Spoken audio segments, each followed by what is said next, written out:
just imagine that there is a body of mass m and it is moving freely in space. It's moving freely in space. उस पर किसी का कोई influence नहीं है और वो बॉडी जो मास m है वो कुछ u वेलोसिटी से, इनिशियल वेलोसिटी u से मूव कर रही है। ठीक है, अब आप अपन क्या करते हैं, उस पर फोर्स लगाते हैं। We apply a force F on that body. अब क्योंकि मास पे फोर्स लगेगा तो उसमें एक्सीलरेशन आएगा, इट विल स्टार्ट एक्सीलरेटिंग। एक फोर्स F लगाते हैं बॉडी के ऊपर और ए एक्सीलरेशन से बॉडी मूव करना शुरू कर देती है। ठीक है, हम t टाइम तक ये फोर्स लगाते रहते हैं, t टाइम तक फोर्स लगाते रहते हैं। बॉडी एक्सीलरेट हो रही है, एक्सीलरेट होते होते उसकी वेलोसिटी क्या हो जाती है, उसकी वेलोसिटी हो जाती है v, उसकी नई वेलोसिटी हो जाती है v। और इस पूरे प्रोसेस में उसके डिस्प्लेसमेंट भी मिल जाता है, डिस्प्लेसमेंट मिल जाता है s। ठीक है, तो क्या क्या बताया मैंने, एक बॉडी है जिसका मास m है, स्पेस में फ्रीली मूव कर रही है विद वेलोसिटी u, उस पर हम फोर्स लगा रहे हैं। हमने फोर्स लगाया F,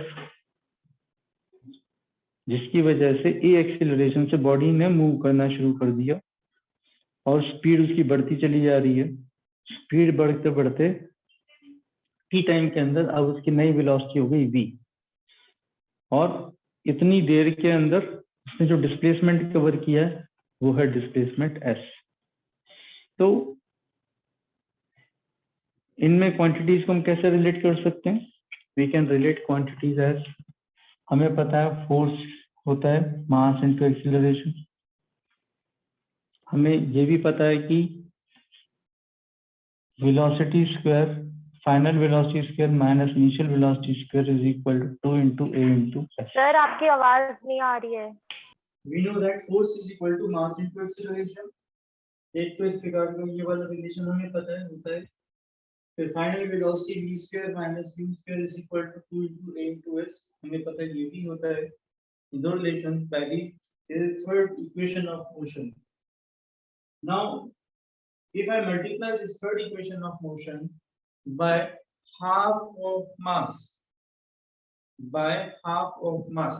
if I multiply this whole equation by half m, इस पूरी इक्वेशन को अगर मैं हाफ m से मल्टीप्लाई कर देता हूं तो what I will get half m v square minus half m u square is equal to half m into 2as। I'll get this।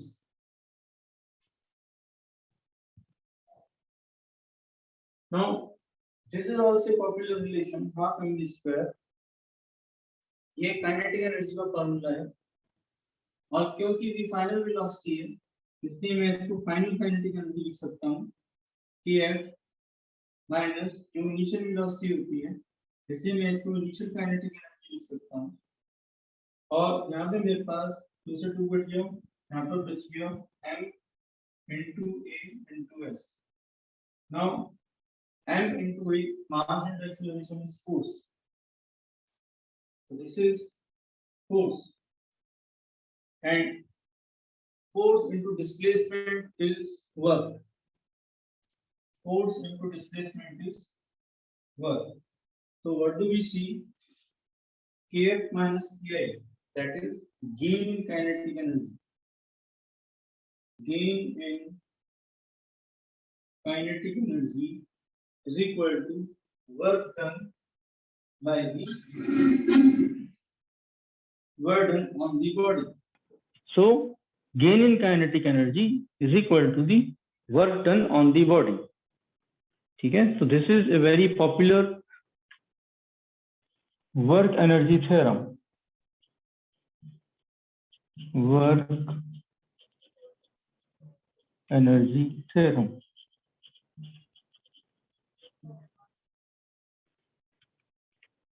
This theorem states that if a body is freely moving in space and a force do some work on the body, then this work is stored in the body in the form of kinetic energy. The gain in kinetic energy by any body in space will always be equal to the work done on it. तो जितना work किया जाएगा उतनी ही energy का उसको gain होगा. तो work और एनर्जी ये दोनों एक दूसरे के इक्विवेलेंट हैं और एक दूसरे के साथ ही इंटरचेंजेबल. आपने वर्क किया, that work will be stored in the body in the form of kinetic energy. तो ये चीज हम यहाँ से देख पा रहे हैं, right. So this kf minus ki is final kinetic energy minus initial kinetic energy is equal to total burden by the body. Okay, is it clear? इसलिए जो एनर्जी है वर्क के और एनर्जी के वो सेम है. SI unit of work is joule.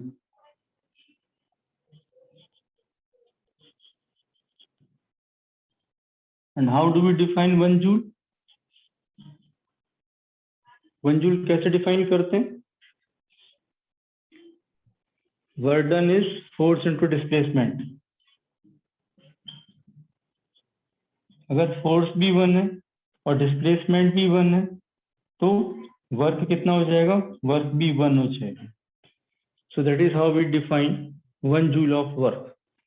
So if 1 Newton force acts on a body to displace it by 1 meter in its direction. Displacement कहाँ होनी चाहिए? फोर्स की डायरेक्शन में ही होनी चाहिए. If 1 Newton of work is done, if 1 Newton force displaces a body by 1 meter, then 1 joule of work is said to be done. So displacement that should be in the direction of force. That's how we define 1 joule of work. So joule is SI unit of energy.